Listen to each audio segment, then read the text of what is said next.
Blast off.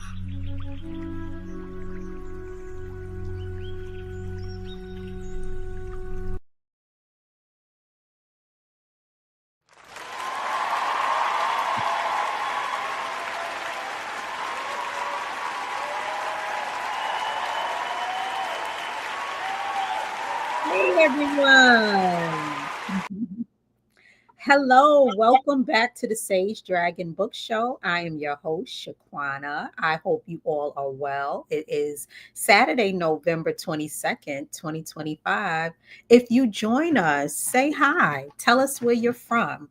If you are new to the show, I launched this book show back in April to share my love of books with the world. I have a fun, jazzy way that I am um, sharing this love of books where I invite people to learn about the books that I'm reading through my book reviews.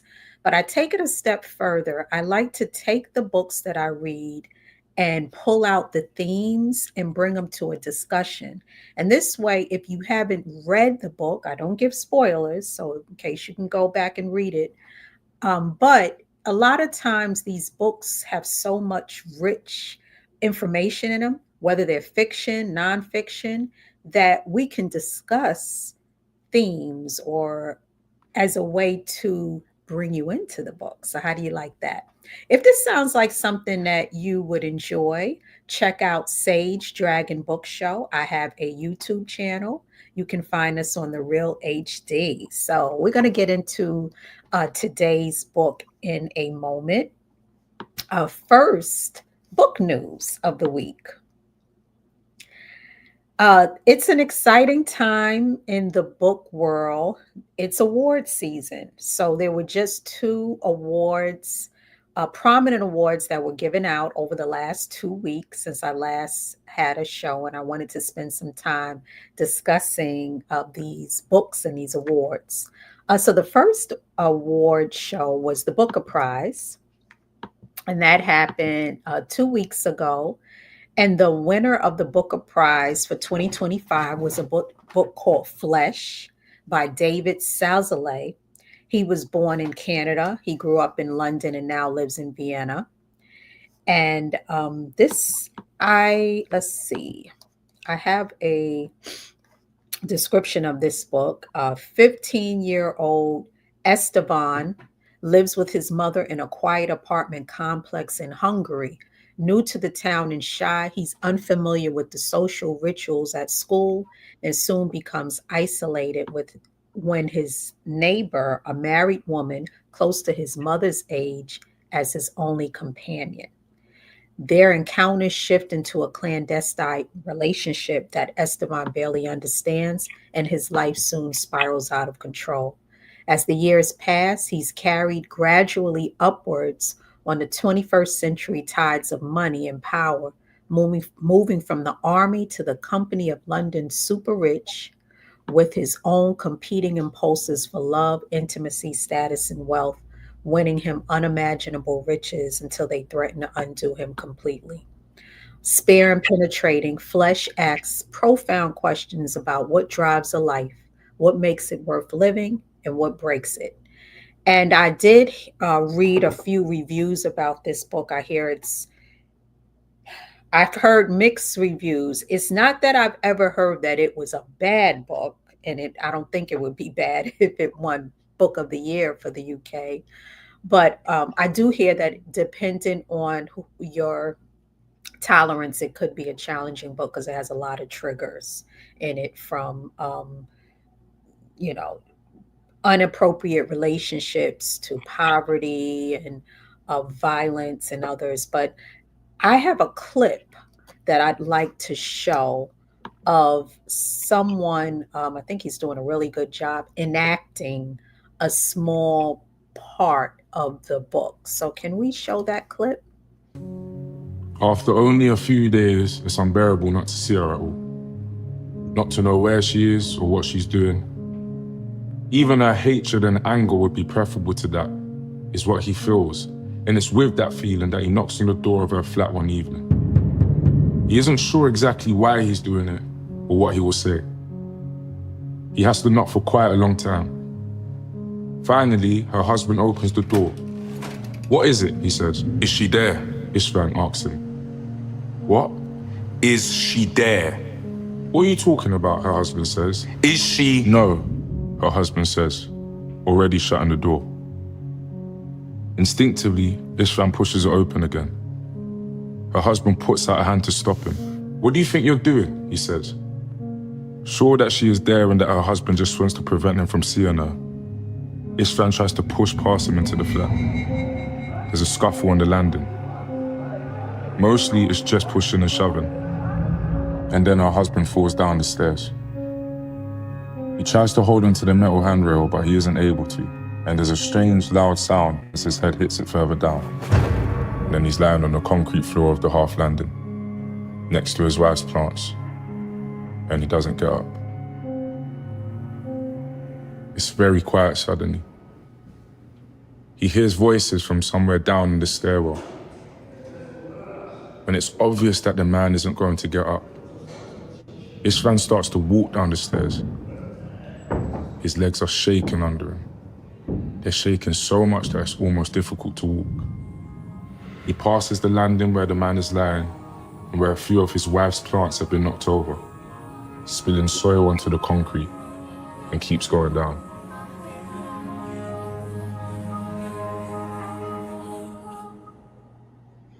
Woo, that was intense. What if there's anyone out there? What do y'all think? And what do you all think about these vignettes that the some of these book publishers are doing to pull people in? I thought it was cool. So if you go onto the Booker Prize website, you'll see some of the finalists for the prize. There's some vignettes about their books, and they're just 2-minute clips where actors and voice actors are playing parts of the story, and it's another way to experience these great pieces of literature. I haven't read Flesh. I'm not sure if I will. I just have such a long TBR. That means to be read list. I have such a long one, but it does sound cool. So if anyone else reads it, let me know. It'd be great to have some more discussion about it. So that's Flesh. So moving on, a week after the Booker Awards was the National Book Awards. So that's like the American prominent award. It's like the Grammys of for books. And I actually watched the show. It was this past Wednesday evening. You could watch it on YouTube. And with the National Book Awards, they do theirs a little different. They have several categories: fiction, nonfiction, poetry, translated literature, and young people's literature. And they do it every year in November. Similar, there's hundreds of books that are nominated. There's a distinguished panel of judges created. They have to spend the earlier part of the year reading all these books. Then they get together and they create a long list of about 10 finalists, and then they narrow it down to a short list of 5 finalists. So these are the winners this year. The True Story of Raha the Gullible won for fiction. One Day, Everyone Will Always Have Been Against This. That's getting a lot of buzz. That was in the nonfiction category. The Intentions of Thunder by Patricia Smith, poetry. We Are Green and Trembling, that's translated literature. And Young People's Literature was The Teacher of No Man Land. So, congratulations to all those winners. I really enjoyed watching it. Kareem Belly Ray was performing. The host was, he was kind of like, seemed a little nervous, but he was fun. But I want to show a clip because you all know I love poetry. I write poetry as well and read it. And it's another area that I want to further go into because I'm so passionate about it. So, the woman that won, Patricia Smith, she gave a really great speech. So, we have a clip here of her acceptance speech for the award. if we can show that.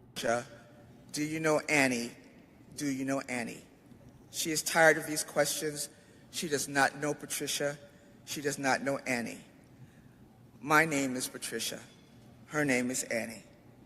What does this have to do with poetry, you ask? I'm going to tell you. Suddenly she leans forward, her milky eyes narrowing, looking for mine. This is what hope looks like now. A mother maybe trying her best to see you, and God might grant you a second of grace. Maybe then you can finally tell her how poetry has burned you another history, and maybe she will finally ask, and maybe she will smile with all the knowing, but my mother does not smile. Her eyes are needles as she remembers just enough of me. The soft smacking stops. She says, "You're ugly." Her voice is dust, raspy and unpracticed. Dimming eyes pin me to our past. "You ugly," she spits again, throwing her whole tiny self into the two words. What does this have to do with poetry? I'm gonna tell you. I was a child taught that I had to escape my skin, which my mother called your too black self, mixing baby lotion with poisonous skin tone cream, pinching my nose to narrow its landscape, scrubbing the darkness of summer play from the back of my neck with a washcloth dipped in Lysol, poured Tide laundry detergent into my bathwater. I was taught that I needed to escape the black that surrounded me, black that kept me ugly and stupid, and all the way down, I was nobody good and I was nowhere good. There I was, looking for the top of the place I was, looking for the next place, looking for another home in another skin. But what did the poet say to me? "Child, look at where you are. Look at the blessings you're trying so hard to be beyond. Child, look at where you are. Look at the portly butcher in his apron weighted down with blood and sawdust. Child, look at where you are. Look at the Reverend Matthew Thomas half moonwalking across the pulpit. Child, look at where you are. Look at your mama, steady hating the you that you are. Look at how pretty she is anyway." So bona fide and original Chicago West Side colored girl, I studied my skin. I studied my skin until it was mine again, not my mother's. I rose among storytellers, not beyond any single one of them. I skinned my knees on concrete glittering with glass, rejoiced at the double negatives and perfectly wrought metaphors we sing. My mother, Annie Pearl Smith of Aliceville, Alabama, died on March 15, 2024, without saying another word beyond the two that she left me. But I can't help but smile, thinking of her there in the great unknowable with Gwen and Audrey and Wanda and Tony and June, looking down and nudging her over and over. Annie Pearl, that's your baby girl? Standing there in front of all them folks? Child, look at where she is.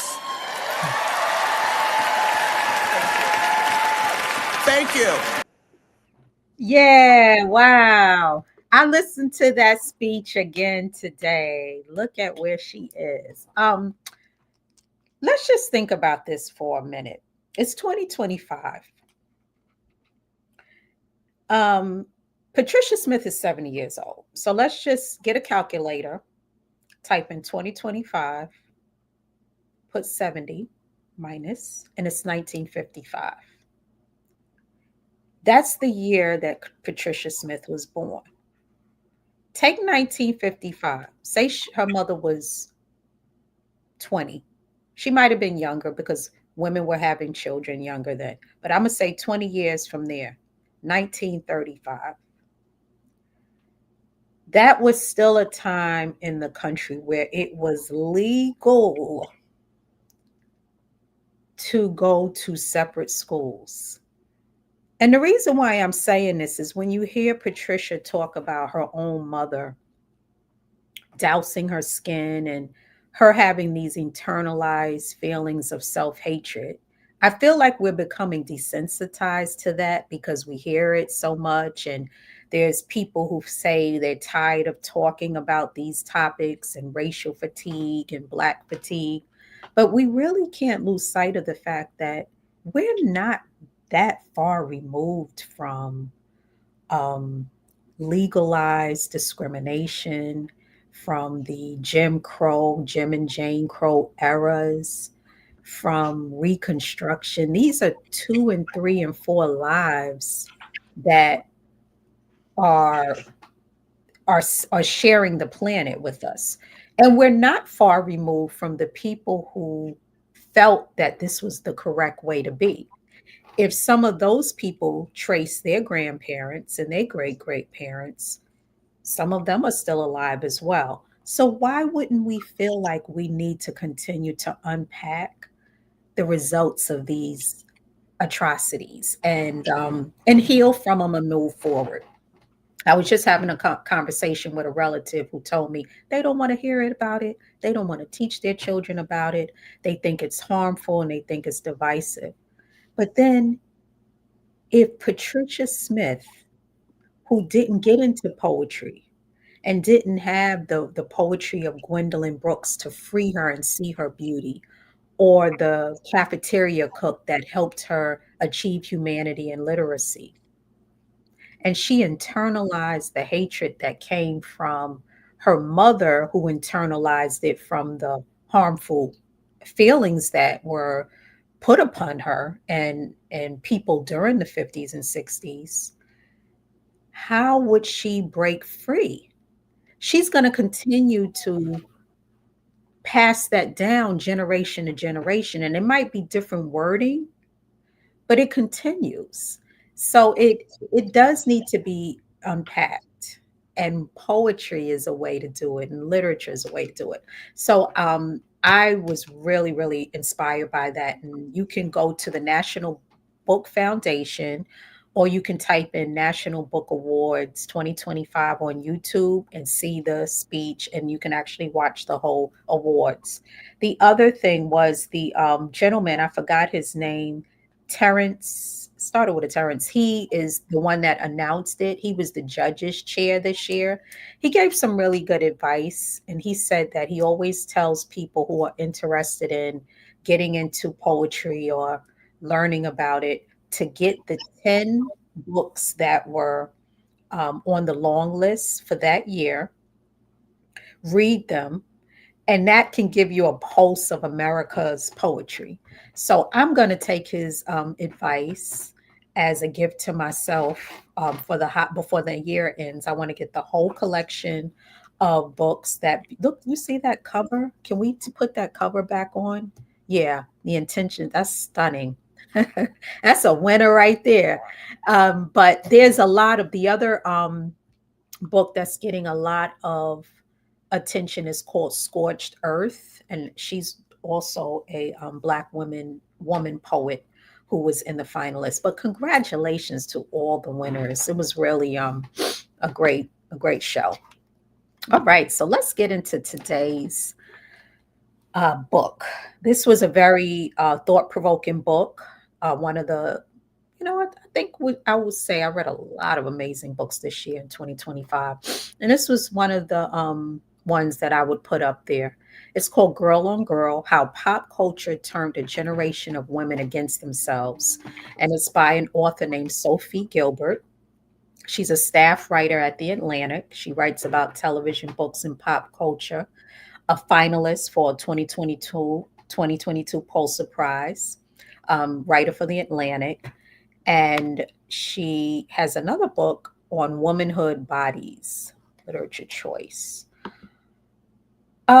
The title, I was looking at some list of recommended books. And as soon as I saw the title, I was like, I need to read this because I find myself looking at the state of womanhood in the Western world, womanhood as a whole, Black womanhood, all the intersections.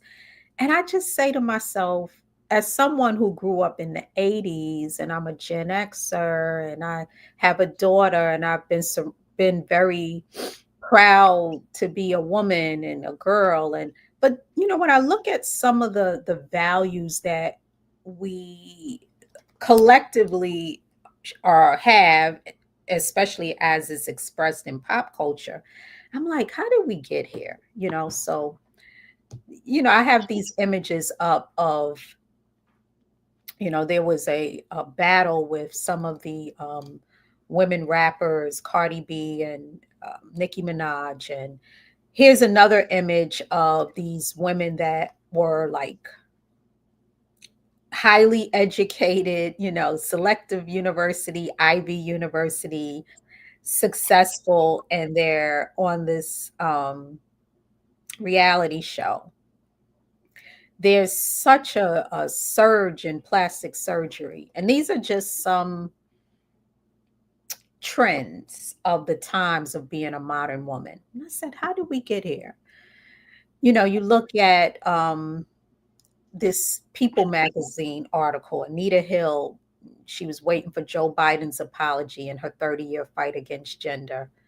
And then you juxtapose it against these victims of Jeffrey Epstein's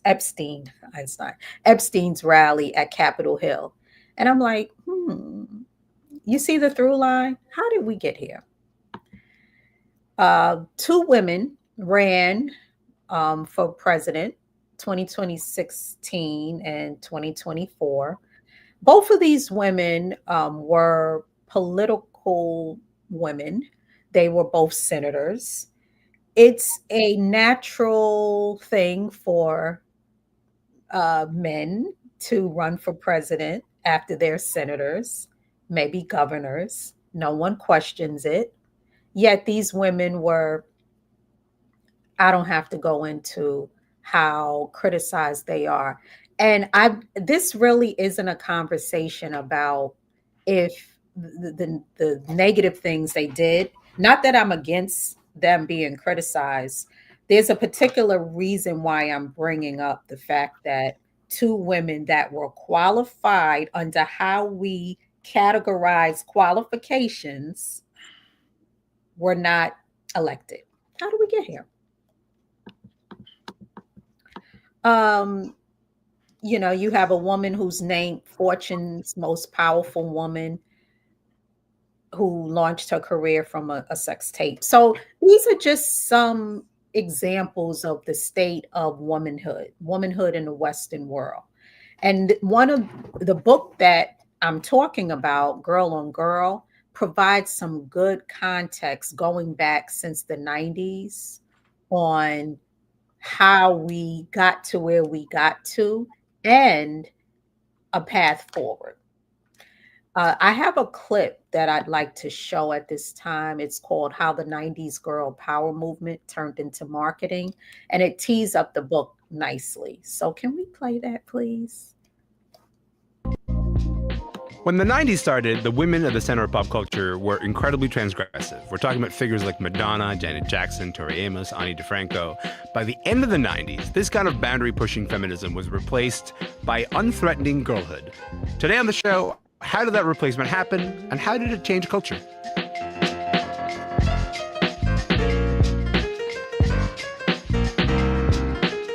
I'm Elamin Abdul-Mahmoud, and this is Commotion. Sophie Gilbert is here with me today. She's a culture critic at The Atlantic and a Pulitzer Prize finalist. Her new book, which I'm holding in my hands, is called Girl on Girl, How Pop Culture Turned a Generation of Women Against Themselves.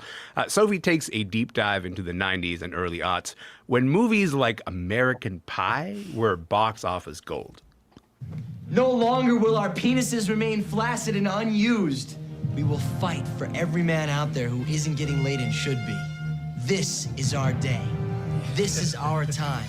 And by God, we will not stand by and watch history condemn us into celibacy. Amen. I like that. Yes, we will make a stand. We will succeed. About time! We will get laid! Yes! Yikes. Sophie writes about how the late 90s was a consequential moment when we saw this big turn towards girlhood and away from womanhood, and how that turn showed up everywhere, from TV, film, music, and fashion. Sophie, thanks for being here, friend. Oh, thank you so much for having me. It's such a pleasure. Listen, I hear that clip now. I've seen the movie when I was a teen, but I hear that clip now, and if it wasn't for the rousing music, I would say that's an incel manifesto. It really is, and I'm so glad you played that clip because I'd forgotten how stirring the music is, like the trumpets, the fanfare, like the sort of real, like, underscoring that this is a noble mission that the heroes are going to go on. They will lose their virginity. They will get laid. And then when you listen to the words, you're like, oh my God. Like, what are you talking about? Do the women get a say in this? No, clearly not. Yeah. And I should say, like, it wasn't even the only movie made of this particular premise, right? Like, it was sort of like Yeah. it was in a family of these movies. It was sort of like a common thing. Yeah, and the weird thing was, it was actually one of the sweetest and one of the like, the more evolved, I would say. And Yeah. researching it was fun because everything that came after was sort of very much in that model, but so much worse. Oh, so tell me about this. So you started this book in 1999. That's the year that you turned 16. What was going on in pop culture that year? So 1999 was obviously, yes, the year I turned 16. It was the year that Britney Spears was on the cover of Rolling Stone. I think she was 17 at the time, in a pink and black polka dotted bra, clutching a phone in one hand and a Teletubby doll in the other. So it's this very kind of transgressive, like childlike sexualized image. American Beauty came out that year. That was a movie in which Kevin Spacey's character's midlife crisis involves a very sexualized crush on his teenage daughter's best friend. That movie won 5 Oscars. It was the year that the Abercrombie and Fitch catalogue, which I think was marketed at 13 to 18-year-olds, featured an interview with the porn star Jenna Jameson, who was harangued repeatedly throughout the interview by the interviewer who wanted to touch her breasts. So it was just this very kind of sexualized start to sort of ushering in the new millennium, and this idea that, particularly with regard to teenagers, that something was going on with culture that was quite creepy. What you're describing is an onslaught, right? Like, you're sort of Yeah. describing an onslaught that is coming from all angles, and it's almost kind of impossible for it not to shape you. But I think, like, what's even wilder is that it would have been some kind of whiplash, because earlier in the 90s, only years before that, there was this phrase "girl power," and it came from this band.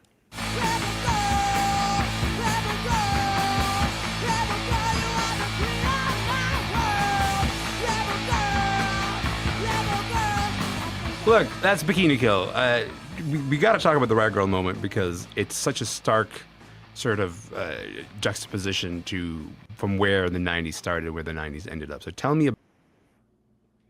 Yeah, so then it gets into, so first, I'm glad, thank you, producer, for showing that image of American Beauty and Britney Spears and the Teletubby, because that was a time I had already become a young woman. I was like, actually, I had gotten through that era. So I wasn't a teenager with that programming in my consciousness, but I remember that time period because it seemed like there was this shift from womanhood to girlhood, and girlness and teenagerish became more fetishized. It started to become a thing to position more teens and young girls in these like sexual ways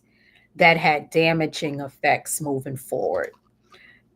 So let's go a little further. We've got another clip that's going to talk about how the girl power movement got appropriated. So can we show that next clip?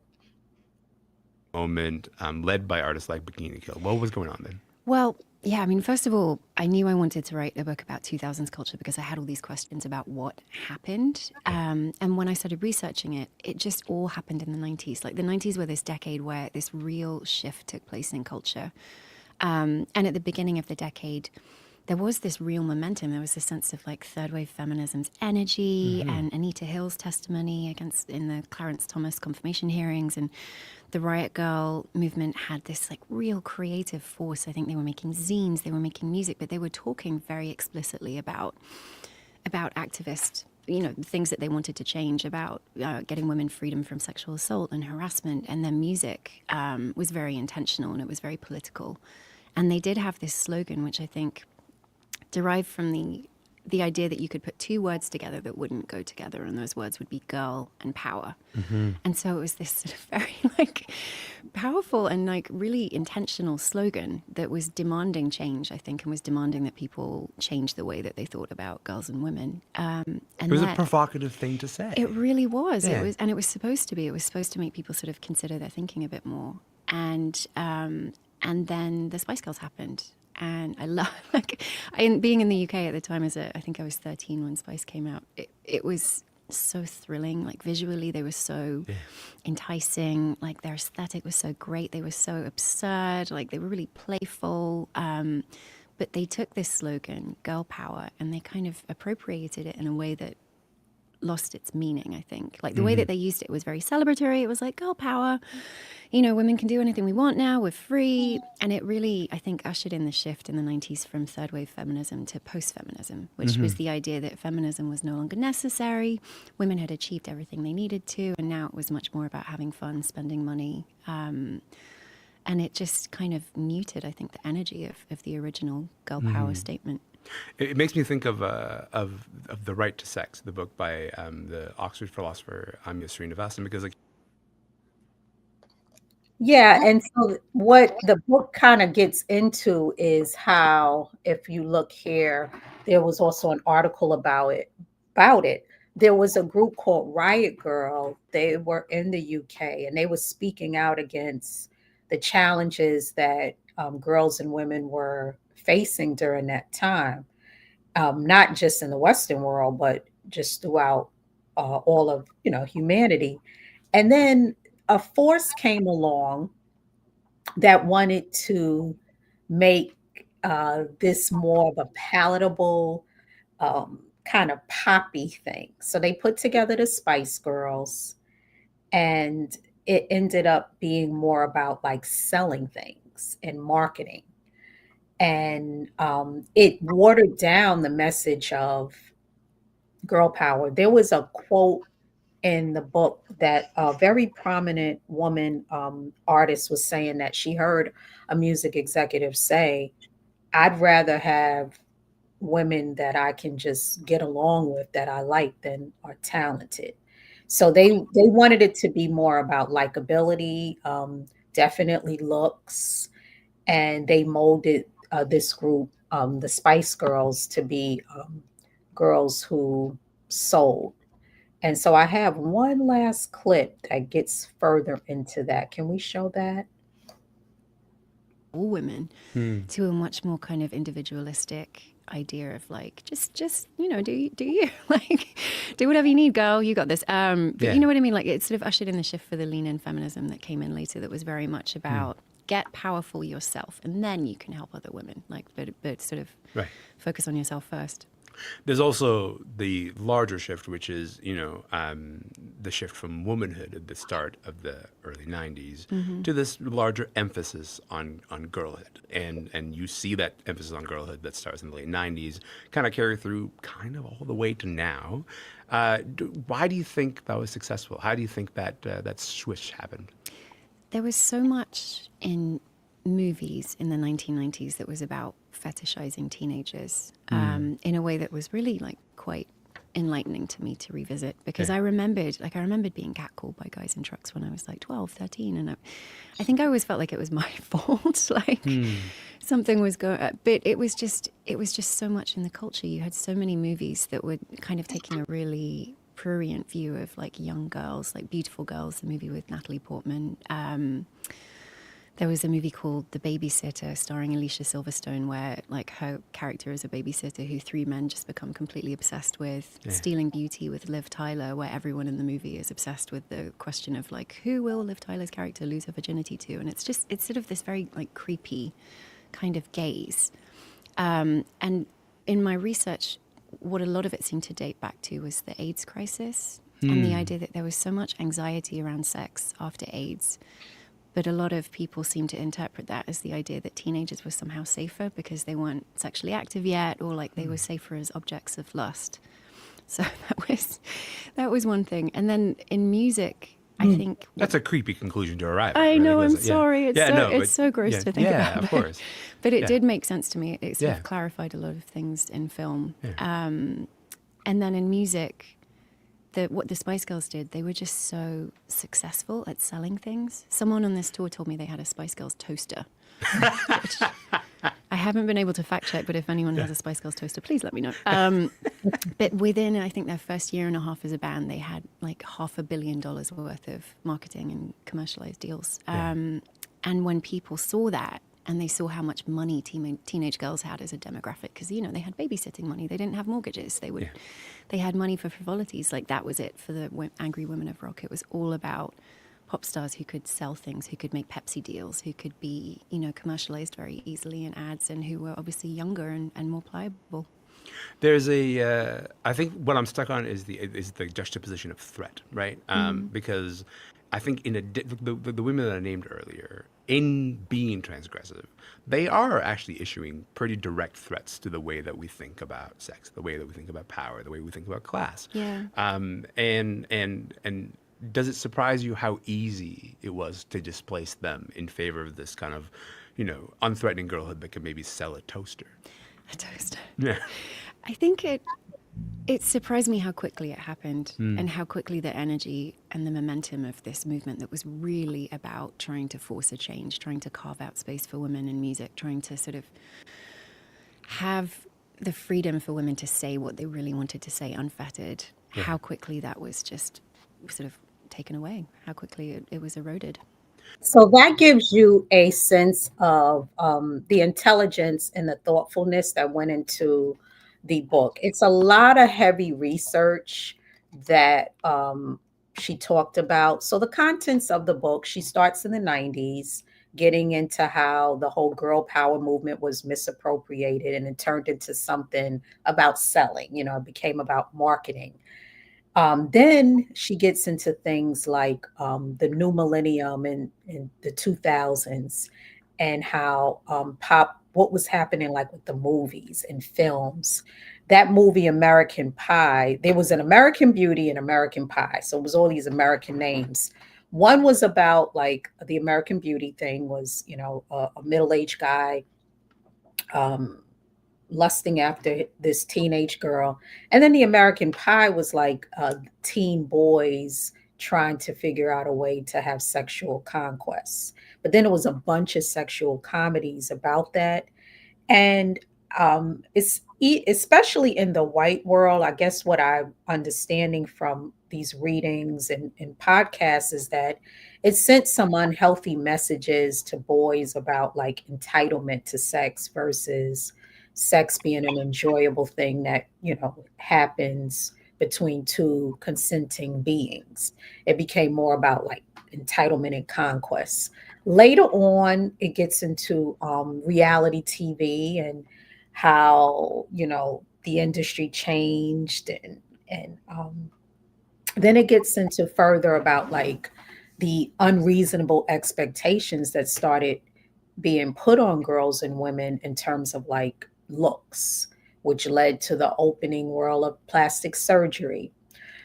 There's a lot on porn and how porn exploded in the 2000s and influenced other parts of pop culture, from music to even fashion. Think about like those hip huggers. I mean, it became the style. Like I remember in the 2000s, I couldn't find a pair of jeans if they weren't hip huggers. And the problem with the hip huggers was if you were bending down, the rest, it showed everything. And it just, you look back and you're like, oh, wow. I can remember when it started to become really, really popular to get Brazilian waxes. And fine, if you have a desire to, remove hair from different parts of your body, but there was a notion that this was a more sexually attractive way for a grown woman to be. And this tied directly to the time when it was cool to overly fetish teen girls. And now we are where we are now, where they don't even want to release these Epstein files. So you see the through line. The book gets into later on how now that, because what happened was feminism just got disseminated. It went from something that was about reading, dissecting, being intentional, being active. Now, I can have a whole conversation about womanism, which I will, but I'm talking about this particular book. because feminism was not inclusive to the needs of Black people and Black women. So we're gonna talk about that in some other episodes. But I really appreciate the way that Sophia lined this up, because this has major ramifications for all women, because we're in the Western world, and even women of color have been influenced by these changes that were happening since the 90s. This whole making of female ambition and the girl boss movement, and how it's, hustle, hustle, hustle culture, and all of that hasn't really gotten us anywhere. A lot of that replaced true activism. And now you have things like a quote unquote Nicki Minaj going to the UN to speak out about issues that she's not really taking the time to educate herself about, and it being accepted, instead of using, even if they wanted to talk about interfaith practices, why not use someone who's a scholar in that area?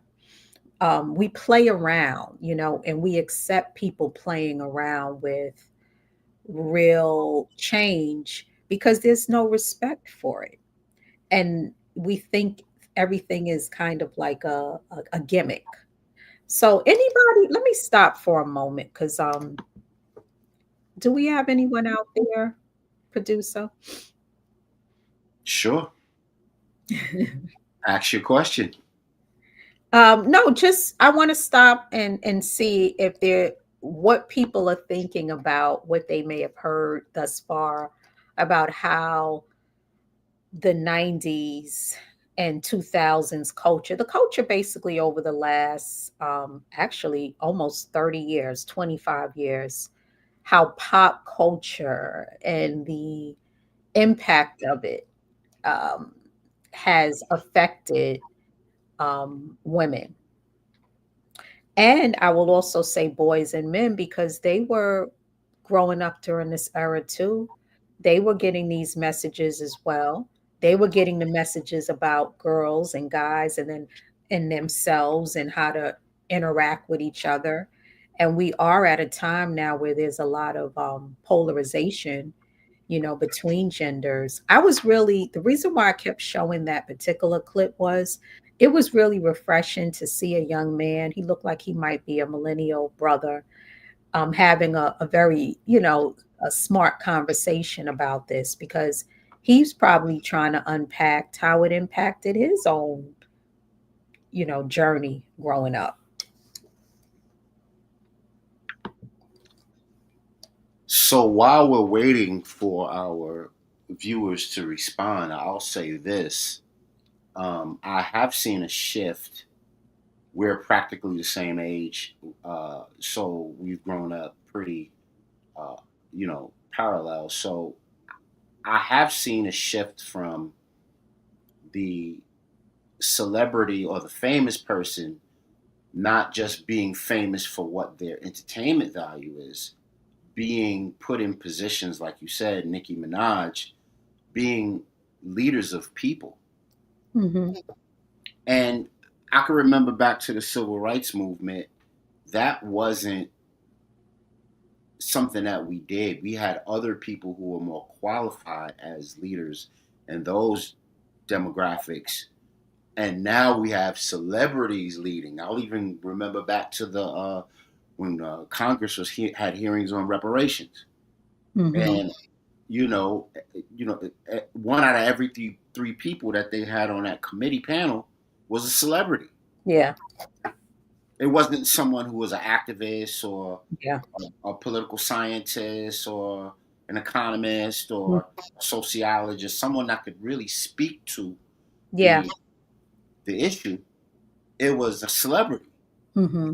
So of course, what are people going to take from that? And we even have three people that were prominent in the Hollywood field, and now they're presidents and governors: Arnold Schwarzenegger, Ronald Reagan, Yeah. and now Trump. And Hmm. they're presidents now, Hmm. running world affairs. Yeah. So what are people going to think is the right way to live your life? Yeah. Follow a celebrity. Yeah. follow the celebrity trends. And then when you have Fortune 2000 companies telling these celebrities what to do to endorse their products, those things become the guiding principles of a society, unfortunately. So then you have Yes. American Beauty and the hip huggers and all of the rest of the misogyny and misandry that comes with it all. You know what I mean? Yes. Yes. Thank you for those thoughtful comments. Exactly. And I did this episode because I wanted people to see that we can reflect and look back. And I appreciate this book for doing this because even moving forward, I'm going to be way more selective about what I when I look at a film, any product of pop culture, films, fashion, now it's social media, reality TVs, I find myself saying, what are they trying to promote? I'm also seeing, maybe because it's more obvious, but even shows that I watch now that I like, I notice the product placement more closely, the products that they're pushing. And it's not to say that I won't, I'm saying, disengage from it because we're in the world. But I think it's important to be aware because we were being sold that this was feminism. And that's why I titled it Faux Feminism, because it was a original girl power movement, which was more bolder and stronger. There were people later in the episode, I'll get into this book by Sister Souljah, which was like ushering in the 90s era. And there's all these topics in her book. It's called No Disrespect. And it was a difference. I'm like sitting back now because I'm reflecting on the whole 25, 30 years. There was a difference in the television shows, the images. It was more about being a woman than being a girl. I also have noticed how the voices, like the actual tone of voices that get a lot of radio play, tend to be women who sound like little girls. And I was noticing this a lot in the pop songs the last 15 years. And I find myself sometimes cringing because they're saying these real adult themes, but they sound like they're three. And I'm like, I don't want to hear a 3-year-old sound talking about some of the stuff that is grown folks' business, like they used to say. So I can see how fashion, movies have kind of pedophiled us in collectively. I'm not saying we all are, but we got to watch that programming. And the whole thing about making us just these product sellers, these product pushers, because that's kind of what happened with the Spice Girls. And now the new version of that is through being influencers and stuff. So it was a really helpful book. Let's see other points in it. There's the talk about crude. Oh, this was an interesting point on slide 19. I'll read a little bit of this quote. Gilbert writes that popular culture is invariably calibrated to male desire, which has ushered in cruelty and disdain towards 51% of the population, particularly if they're not white. Women are told they're never good enough, but better can be bought, contoured, surgically enhanced, diet selling an ideal that can't actually be humanly attained, but can be purchased now with a single click. Getting by as a woman in post feminist times means not taking apparently misogynist music, art, TV too seriously while women are being exploited, mocked, assaulted in plain sight. When porn is everywhere, most worryingly on the phones of primary school children, no wonder 38% of women in the UK say they experienced unwanted slapping, choking, gagging, or spitting during sex. The blokish irony as defense motive, which nudges women to be in on the gag, denies the truth that sexist and racist cultural products profoundly change the way society thinks about women and therefore how women are treated. As someone who really grew up listening to early hip hop, and women hip hop artists like Salt and Pepper and Queen Latifah. And I listen to a lot of what is women rappers today. You know, you'll hear like modern day people say, oh, they're celebrating their sexuality. I don't really think they are. I think they are copying what has they've been programmed. It takes a while for you to be a person to really understand sexuality for, you know, for yourself and what you really enjoy. And some of this that they're spouting on some of these records is like musical porn. You know, they know that it sells, but they don't really feel that way. And you know they don't, because the minute someone gets a really nice guy, they're getting married, they're having children, but they're spouting that. And it's not real art. You know, sexuality can be in art, but this isn't real art. This is some fake stuff. So I want us to get more discerning about what we're listening to. We gave a lot of stuff a pass for a long time. Well, it's freedom of speech. Yeah, it could be freedom to be whack. And we used to say if something was whack. Um, there was a term that was coined by Diddy called hater, and nobody wanted to be a hater. So for a long time, at first we were haters. If you said anything critical about pop culture, about someone, we used to be able to diss people and give it and get it in the 80s and 90s, but then it became you're a hater. You're a hater. You can hate me now. So nobody wanted to be a hater. Let's be some haters. What's that guy? I've seen some of his videos online. I think his name is Blakely, and he has a series now called Hating Ass Bitches. And he talks about like people who are like standing up for the crap that's going on right now. So he's like he's making hating to be a cool thing now, because we need more criticism, and that's what this book does. So in terms of a way forward, I think we need more reflection. We need more diverse film, music, movies, social media content. We need to get more educated and make it cool to read and cool to be smart, cool to be natural, to not overly feel like you have to like contort yourself for a certain gaze or for to win, you know, pop culture. Identify and define, focus more on collectivism, that collaboration versus competition, and the civic political conscious expansion era. I think it's coming. People are kind of tired of what happened. But yeah, we were really sold a bill of goods over literally over these last almost 30 years with the the poppiness, the exploitation, the fake marketing that got certain people wealthy, a very small amount of people.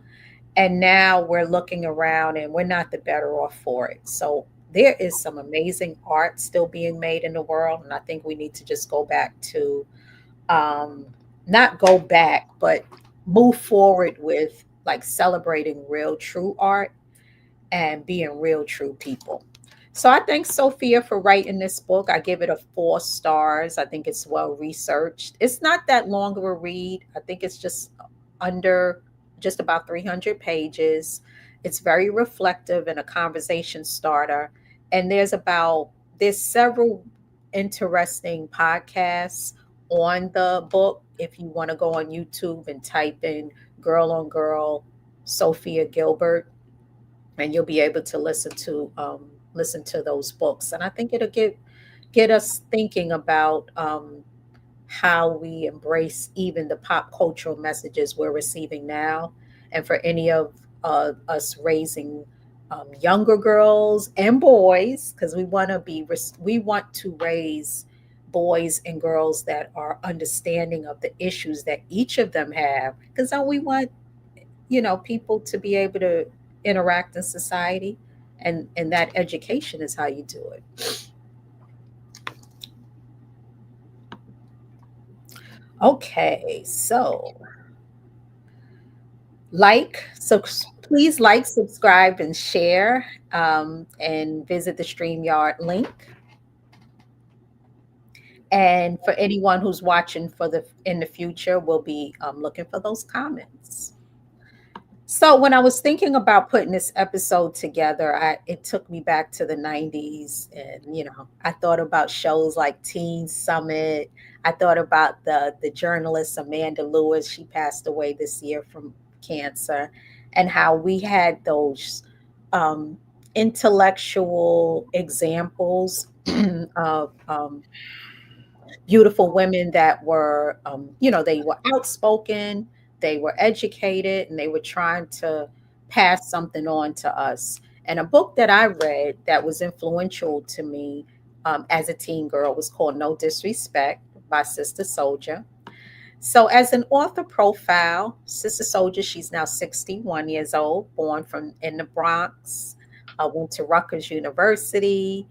She's an author now. She was originally a hip hop artist. She was down with Public Enemy, known for, she's written a lot of books, but No Disrespect was her first. And then the classic Coldest Winter Ever, and then the whole Midnight series. And there's another great book that I liked by her, good book, I'll say. It was called Love After Midnight. I read that one last year. And she's married and she has a child, and she lives in, I saw her recently on an interview clip, and she's lives somewhere in the Middle East, but she travels the world. So just to take it back, here's a clip, an article that I found interesting when I was doing some research on her, how Sister Souljah went from radical activist to scapegoat. And who remembers that in the 90s when Bill Clinton was running for president? She had spoken out on some things, and he, he took her words and turned it into saying that she was like the KKK, and he wanted to show the strong Republicans that he was against black. I'm starting to not really even like the term radical, but that's another conversation. But he wanted to not be associated with radicalness, but he also wanted to enjoy the benefits of being associated with, black middle class and educated Democrats to get that vote, which he was able to achieve. And he became successful in winning the presidency. And that was when conscious hip hop was starting to decline and starting to be slowly replaced by gangster rap and commercial rap, because as we just talked about, commercialism was starting to become the thing. We want to water down those messages of activism that are in music and film and culture, and we want to bring more palatable things in. Let's sell alcohol, let's sell sex, let's sell. So you got to notice who was starting to become more popular during the mid to late 90s.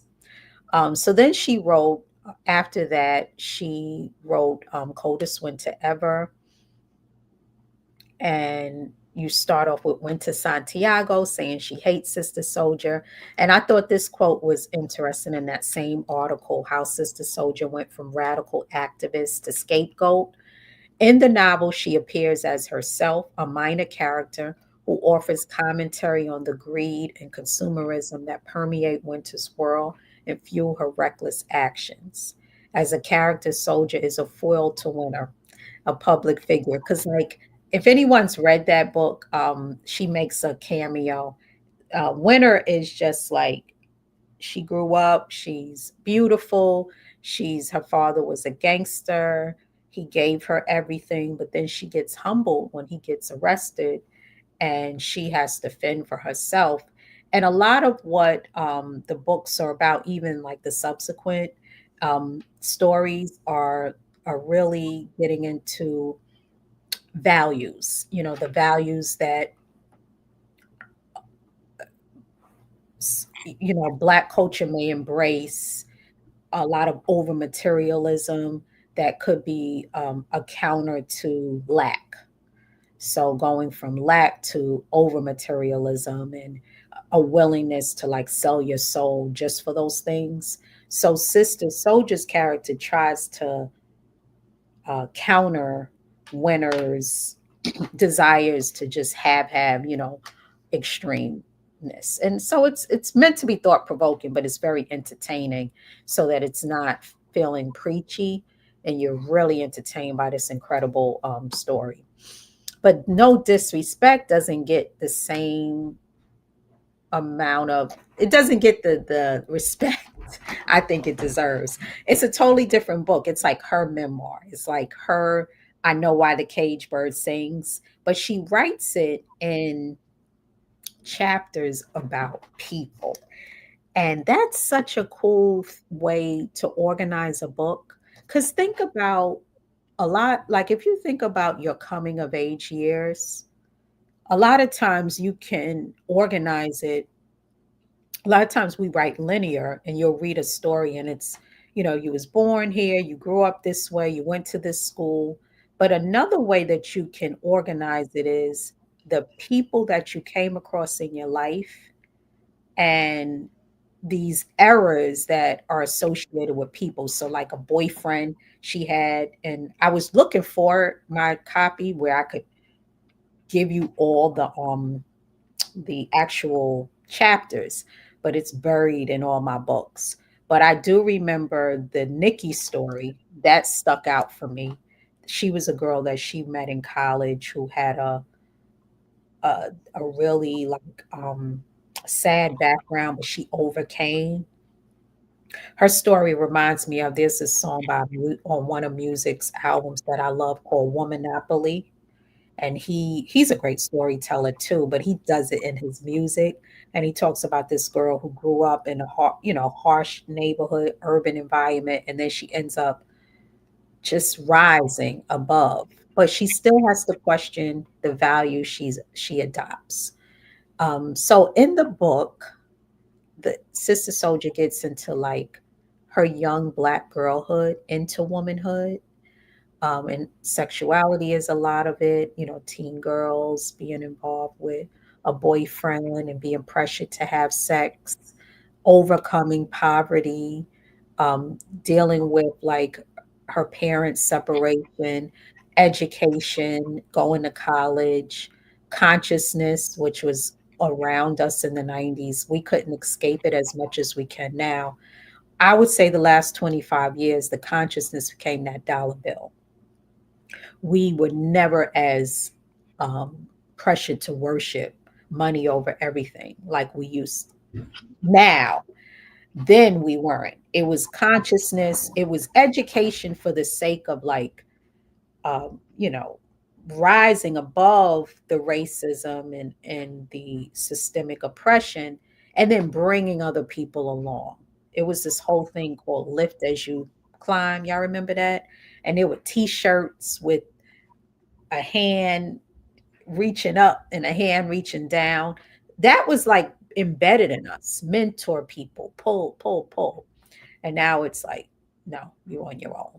And friendship was a huge part of the book too. So I think it's still a relevant book. I didn't see a ton of stuff online. Like you have Bookstagram now, but Bookstagram came out in 2013, I think, about a little over 10 years. And Book Talk, I don't know when that came out, but you tend to see a lot of the more current books on there and some of the same books everybody's reading.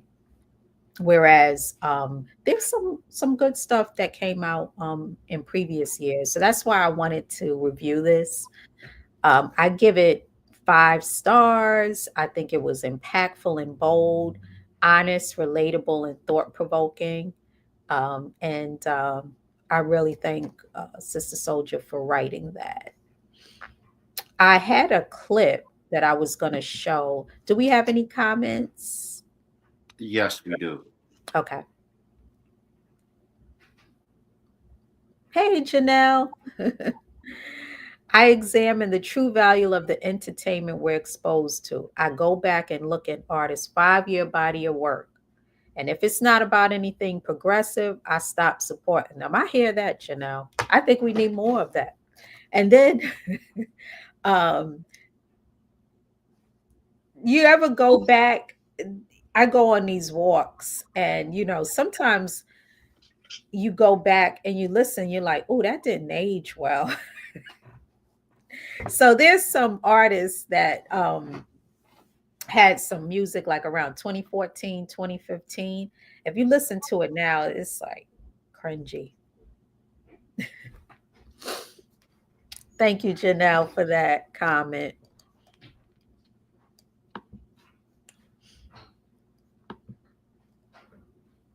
Then you got stuff that's like timeless. So yeah, can we put that clip on of the for Sister Soldiers, no disrespect? Sure. Give me a Okay. sec because I had to pull up the actual comment. Give me one sec. Okay. Yeah, keep the comments coming.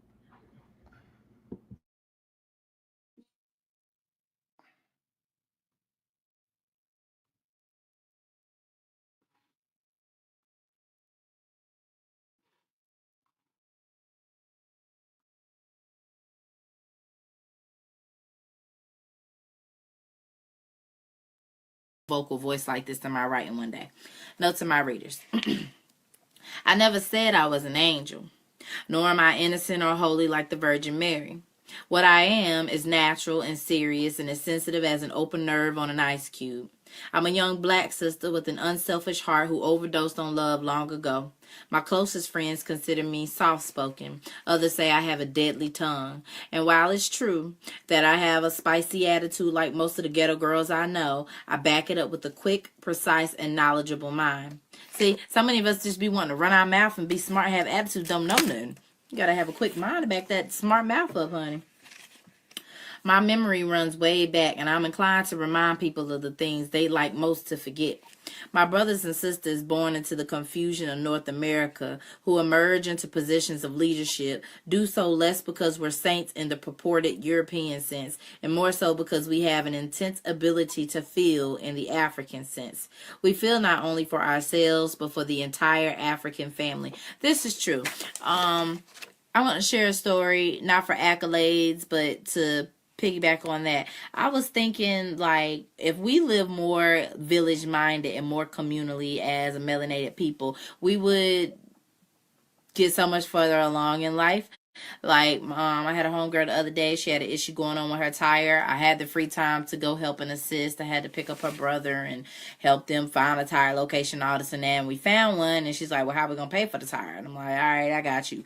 So, because I've had my tire blown out on me before in a whole nother city. I've had to like get whole lug nuts repaired. I've had, situations in my life where people have really come to my rescue and really invested in me. And so I was $30. So I, made sure she got the tire. She was good. She was squared away. And when I thought about it, I've been thinking on it the past few days. I'm like, one, I'm blessed that I had the ability to be able to do that. But two, like, I felt like it was my car. Like, I don't want to see my sister with her flat tire, and her brother both are using a car and have kids that they need to transport. And I just felt like that's what village mindedness is. Like, I truly live and think that way. And I think that if we all did, we would be less selfish, we would be less consumed with our own worries and drama, and we'd be able to be accessible and available for others when we need help. It wouldn't be such a big deal. So that part just reminded me of that. We feel not only for ourselves, but for our African family. We feel our people's pains, their torture, their joy, and their happiness. We feel the spirit of our ancestors who challenge us to be more than what white society gives us as standards and limitations. So everything I believe is said to be extreme. Yet none of my critics can deny that conditions for African people in America and throughout the world are extreme. No matter how backward and negative the mainstream view and image of black people, I feel compelled to reshape that image and explore our many positive angles because I love my own people. Perhaps this is because I've been blessed with spiritual African eyes at a time when most Africans have had their eyes poked out. I see the beauty and talent in my people in all areas of life. Our potential is infinite. I humbly thank God for this vision because I've seen African people, young and old, overlook themselves for the span of a lifetime. I've seen beautiful, original, deep tar men whose appearance and spirit resonate with and represent the power of God feel small in the presence of frail, pale, spiritual midgets. I've seen big-eyed, hyperactive black children sit side by side in classrooms with white children who felt superior because they had a greater ability to sit still. Okay, we're going to Meanwhile, stop the there. African child had a I didn't want to interrupt it. And, I'll tell you, I I don't have the, can you tell me, producer, what the name of that clip was from? Do Yeah, give you? me one sec. Okay. I'm, I show, when I'm looking at these books that I review, I've come across really well made, sometimes interviews or individual reviews done that don't have a lot of views. And then I'm thinking to myself, wow, they took the time to put content together about a book, and there's hardly anyone that knows about it. So I'll show part of it with the suggestion that if you like it, you can go to their page and look at their content. So I don't want to show, I don't want to be too long-winded with that. And that was a long clip, but I thought it was cool that she read some of the book. She read the forward, and then she went on a tangent and talked about how it applied to her life. And that's her wording, it doesn't reflect, um that's her style of expression, and that's partly why I wanted to share it. All right, that was from the Morgan Myers YouTube channel. Okay. Intro, note to readers, no disrespect by Sister Souljah. Yeah, Morgan Myers. Yeah, because she does the whole book. She reads it and she divides it in chapters on her book. So that is, let's see.